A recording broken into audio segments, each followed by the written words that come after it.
नमस्कार मित्रों, जैसा कि इसके पहले के तमाम वीडियो जो हमारे आए हैं उसमें मैं जिक्र करता चला आ रहा हूँ कि ऑनलाइन kaasipuja.com जो हमारी वेबसाइट तैयार हो रही है उसको बन के आने में 2.5-3 महीना जो भी समय लगे, तो बीच बीच में मैं आप लोगों से कुछ न कुछ चर्चा करता रहूँगा। तो आज चर्चा के क्रम के अंतर्गत मैं श्राद्ध, कर्म और पितृपक्ष, तर्पण, इन सब चीज़ों के ऊपर कुछ आपसे चर्चा करना चाहता हूँ, कुछ जानकारी देना चाहता हूँ। तो सबसे पहले तो ये जानना आपको बहुत ज़रूरी है कि पितृपक्ष होता कब है, उसको महालया भी बोला जाता है। तो पितृपक्ष आप ये समझिए कि आश्विन महीना जो होता है हिंदी के हिसाब से, आश्विन महीने के कृष्ण पक्ष की प्रतिपदा, मतलब जो है प्रथम तिथि से ले करके और अमावस्या तक के बीच का जो समय है उसको हम पितृपक्ष कहते हैं, महालया भी कह लीजिए। तो पितृपक्ष में जो हमारे पूर्वज हैं, जो हमारे कुल खानदान के लोग हैं जो अब नहीं हैं, उनके लिए जो तर्पण करना, श्राद्ध करना, वो जिस तिथि पर जो हमारे परिवार के जो भी गुजरे हैं उनकी जो तिथि पड़ती है उस तिथि पर ब्राह्मण भोज कराना और यथाशक्ति दान पुण्य करना, ये सब अति महत्वपूर्ण चीज़ें हैं। ये करना बहुत ही आवश्यक होता है। ये न करने के वजह से भी बहुत सी तमाम परेशानियां, समस्याएं उत्पन्न होती रहती हैं जिसका कोई निराकरण नहीं है। उसका निराकरण यही है कि हम अपने पितरों को उनकी तिथि पर ब्राह्मण भोजन करा के और यथाशक्ति दान दक्षिणा दे के ब्राह्मणों को और श्रद्धा से उनको विदा करें। और उनके तिथि पर तो ये करना ही पड़ता है। 15 दिन अपने जो भी पूर्वज हैं, पितर हैं, उनको आप तर्पण करें। और तर्पण करने से और तिथि पर जो है उनकी तिथि पर ब्राह्मण भोजन कराने से पितर प्रसन्न होते हैं। उनके प्रसन्न होने से घर में तमाम खुशियां होती हैं और आप ये समझ लो कि पौरुष बढ़ता है। परिवार में जो लोग मुखिया हैं और जो भी लोग हैं उनको कोई रोग नहीं होता है, तमाम सुख शांति बनी रहती है, हंसी खुशी परिवार रहता है। और अगर आप नहीं करते हैं ये सब, तो जो लोग नहीं करते हैं उनके यहाँ तमाम परेशानियाँ, रोग, बाधा, परेशानी, किसी के यहाँ बच्चा नहीं हो रहा है, किसी के यहाँ होकर मर जा रहा है, किसी के यहाँ अकाल मृत्यु हो रही है। तो ये तमाम चीज़ें जो हैं पितृदोष लगने के कारण ही होती हैं। तो जब हम अपने पितरों का कार्य सही ढंग से नहीं करते हैं या ध्यान नहीं देते हैं तो हमको पितृदोष लगता है। और पितृदोष लगने के कारण ही कोई भी पूजा पाठ, कोई भी अनुष्ठान कारगर नहीं होता है। जब तक पितृदोष की शांति न हो तब तक जो है कोई भी उपाय, आप ये कह लीजिए कि कोई भी कार्य संपन्न आप करा रहे हैं, कुछ भी करा रहे हैं, तो वो लगता नहीं है। अब उसको थोड़ा सा और मैं समझाना चाहूँगा कि जिसे मान लीजिए श्राद्ध क्या है। तो श्राद्ध को आप ये समझिए कि श्रद्धा से, जो हम विश्वास से, श्रद्धा से, दिल से कोई भी कार्य जो हम अपने पितरों के लिए, अपने पूर्वजों के लिए करते हैं, उसी श्रद्धा के भाव को ही श्राद्ध कह सकते हैं ना। तो वही श्राद्ध है। अब उसके अलावे आप ये देखिए कि जिसे अब हम लोगों के यहाँ सनातन धर्म में व्यवस्था है कि जैसे कोई आदमी जब अपना देह त्याग देता है, शरीर छोड़ देता है, तो उसकी शव यात्रा के समय 6 पिंडदान कराए जाते हैं।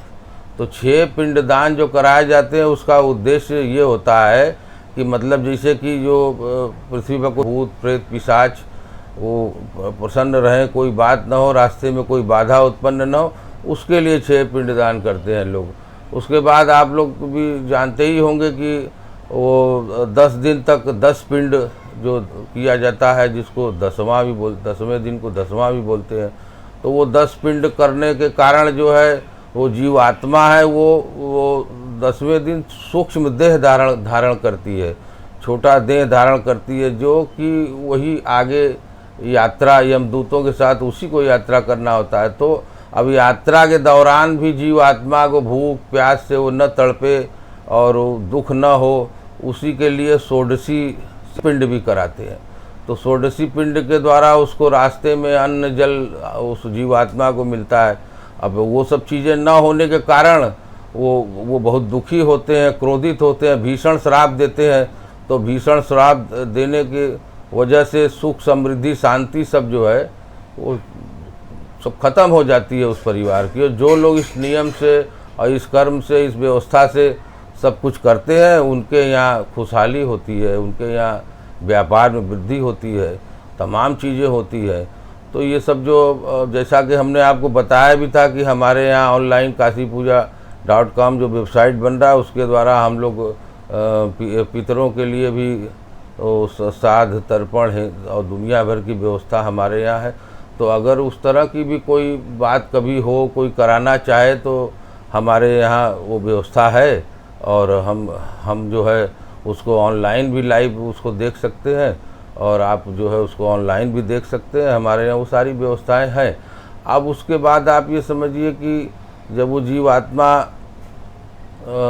जब उसको नहीं उसको आगे चल के वही पूर्वजों को जब हम कुछ नहीं करते हैं, न उनके लिए तर्पण करते हैं, न उनकी कोई व्यवस्था करते हैं, तो वही लोग नाराज़ जब होते हैं, तो नाराज़ होने के कारण उनके नाराज़ होने के कारण परिवार में तमाम तरीके का दुख, तमाम परेशानियां वो श्रापित कर देते हैं।